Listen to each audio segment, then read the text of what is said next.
The city of Cleveland has released what it says is a first-of-its-kind report on traffic stops, searches, and arrests. It's part of a requirement under the Department of Justice consent decree. Here's a look at some of the numbers. The report dives into numbers from 2022. Why so late? Well, the city says it has to do with requirements under the consent decree. In 2022, Cleveland police filled out more than 16,000 stop forms, most of those traffic stops. The others were investigatory stops, meaning officers have reasonable suspicion the person has, is, or is about to commit a crime.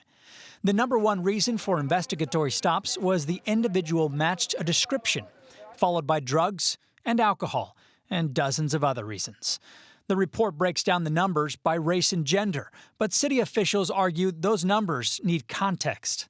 It would not only be unfair, but also unethical for the city, as well as the public, to jump to conclusions and make rash, premature decisions just based on initial numbers without understanding the full scope and context around this topic, and more importantly, whether or not there are indeed any problems. The city is currently searching for a third party to analyze and make sense of these numbers, including use of force during these stops. The report shows 0.6% of traffic stops involved officers using force, while officers used force in 2.2% of investigatory stops. Coming up at 5, we'll look at how some of these stops break down by race and gender. We'll also hear from Police Chief Annie Todd.